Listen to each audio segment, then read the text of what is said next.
Hidden in the middle of the Indian Ocean lies a tiny group of islands that has suddenly become the centre of an international dispute.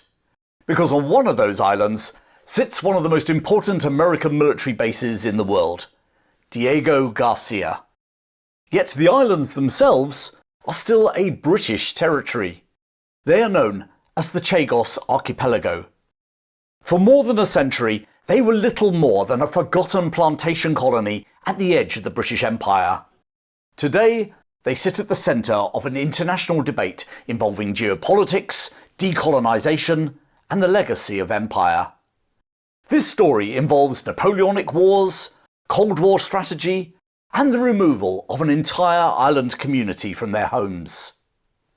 So, how did Britain come to control these remote islands in the first place? And why do they matter so much today? I'm Chris Green, the History Chap, and today we're exploring the little-known history of the Chagos Islands. To understand the story, we first need to know where these islands actually are. The Chagos archipelago lies almost exactly at the centre of the Indian Ocean. It sits roughly 700 kilometres or 400 miles south of the Maldives and more than 2,000 kilometres, over 1,000 miles, northeast of Mauritius. The nearest landmass is Sri Lanka, nearly 1,800 kilometres away. In total, the archipelago contains more than 60 small islands scattered across 7 coral atolls. Yet, despite covering a vast stretch of ocean, the islands themselves are tiny. Their total land area is only 56 square kilometres, roughly the same size as the city of Oxford.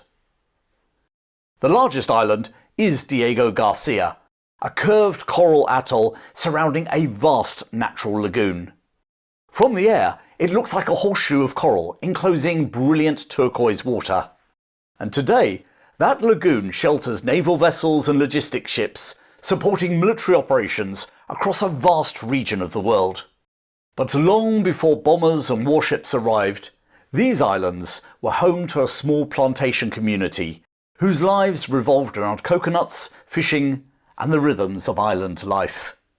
That community would eventually be removed from the islands altogether, but that part of the story comes later. When European sailors first encountered the Chagos Islands, they were uninhabited.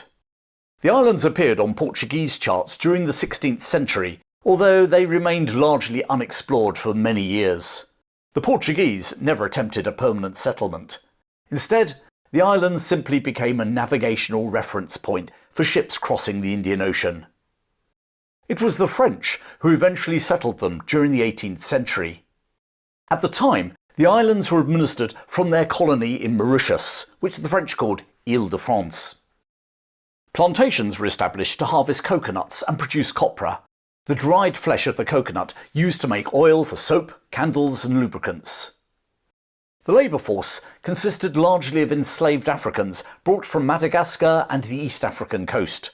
Later, workers also arrived from India as indentured labourers. Over time, a small Creole community developed on the islands. Their descendants became known as Chagossians. Britain acquired the islands almost by accident. During the Napoleonic Wars, the Royal Navy captured Mauritius from the French in 1810, and 4 years later, France formally ceded the island and its dependencies to Britain under the Treaty of Paris of 1814. The Chagos Islands, therefore, passed into British hands as part of that wider settlement. For most of the 19th century, the islands remained a remote plantation colony. Although nominally a dependency of Mauritius, the British governed the islands in a remarkably hands-off way.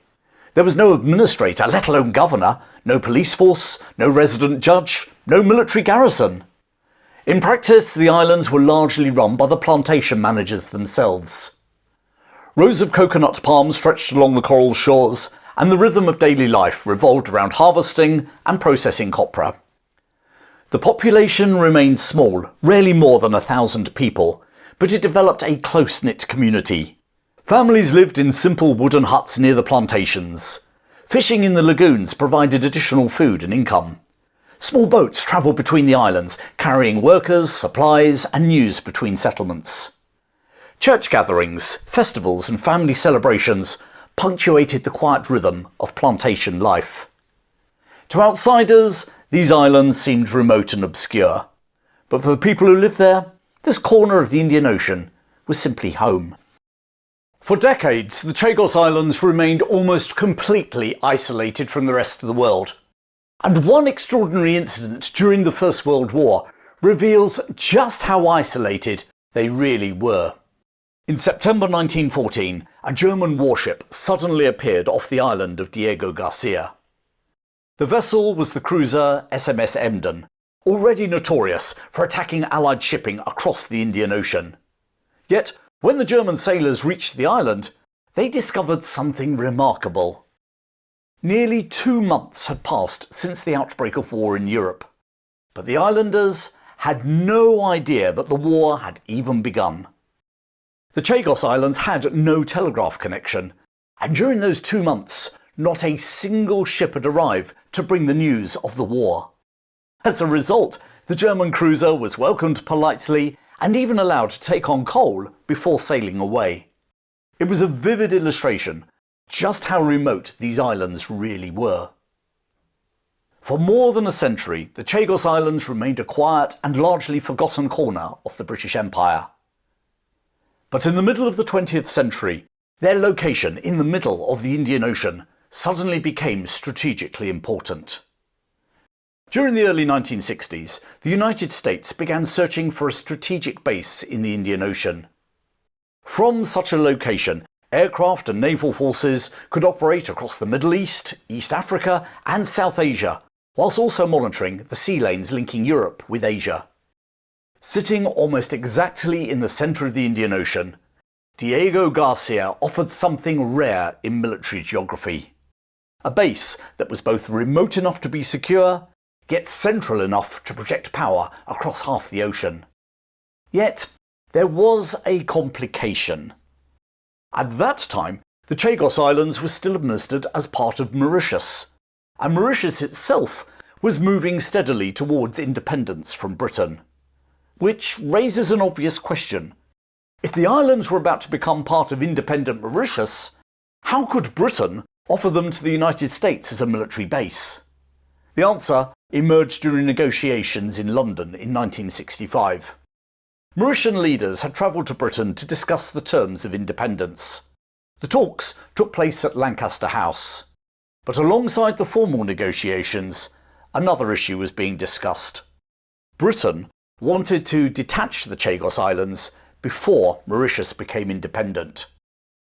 At one meeting, the British Prime Minister, Harold Wilson, reportedly told Mauritian leader Sir Sibusiga Ramgoolam that he could return home, with independence or without it. Caught between a rock and a hard place, the Mauritian leaders agreed to detach the islands. In return, Britain offered Mauritius £3 million in compensation and a promise that the islands would be returned when they were no longer required for defence purposes. Mauritius duly became independent in 1968. By then, the Chagos archipelago had become a new colony called the British Indian Ocean Territory. In 1966, Britain and the United States reached an agreement allowing the Americans to build a military facility on the British Diego Garcia. There was no conventional rent for the base. Instead, Britain received a financial concession from Washington, roughly $14 million in discounts on the Polaris nuclear missile system that Britain was purchasing for its nuclear submarine fleet. The agreement allowed the United States to use the island for 50 years, with the option of extending the arrangement for a further 20. Once the base was established, Diego Garcia quickly became one of the most important strategic outposts in the Indian Ocean. Long runways capable of handling heavy bombers were constructed. The lagoon sheltered naval vessels and pre-positioned supply ships loaded with military equipment. From this remote coral atoll, the United States has supported operations from the Gulf War to Afghanistan and Iraq.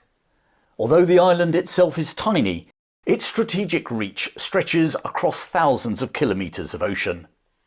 Today, the islands form one of Britain's overseas territories, like Bermuda and Gibraltar. officially known as the British Indian Ocean Territory. The military base at Diego Garcia is officially a joint UK-US defence facility. In practice, the United States provides the overwhelming majority of the personnel and equipment, whilst the British presence is comparatively small.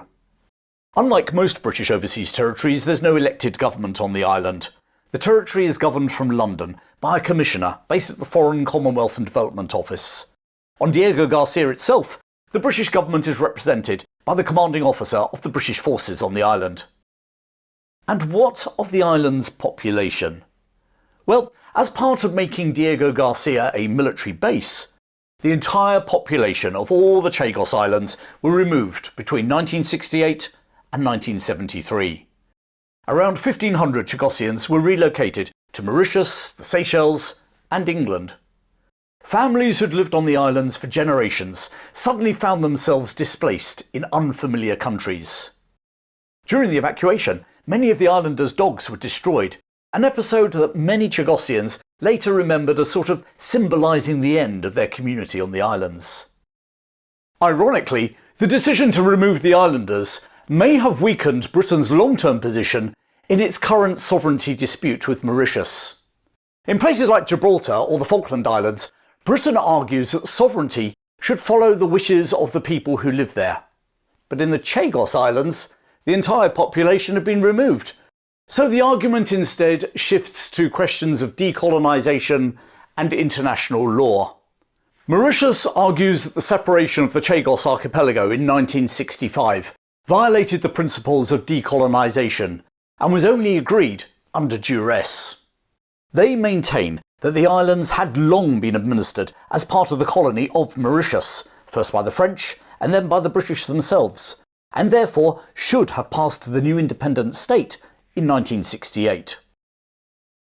In 2019, the International Court of Justice issued an advisory opinion stating that the decolonisation of Mauritius had not been lawfully completed. Recently, the British government has reached an agreement in principle to transfer sovereignty of the islands to Mauritius, whilst allowing the United States to continue operating the military base on Diego Garcia. At the time of recording, however, that agreement has yet to be fully ratified. Meanwhile, the descendants of the Chagossians remain scattered over several countries. Many live in Mauritius, others have settled in Britain, particularly around Crawley in Sussex. And within the community, there are differing views about the island's future. Some support Mauritian sovereignty. Others believe the island should remain under British administration. But many simply wish to return to the place that their families once called home. Hidden in the middle of the Indian Ocean, the Chagos Islands may seem little more than tiny dots on the map. Yet their story connects three very different worlds: the Age of Empire, the rivalries of the Cold War, and the lives of the people who once called these islands home.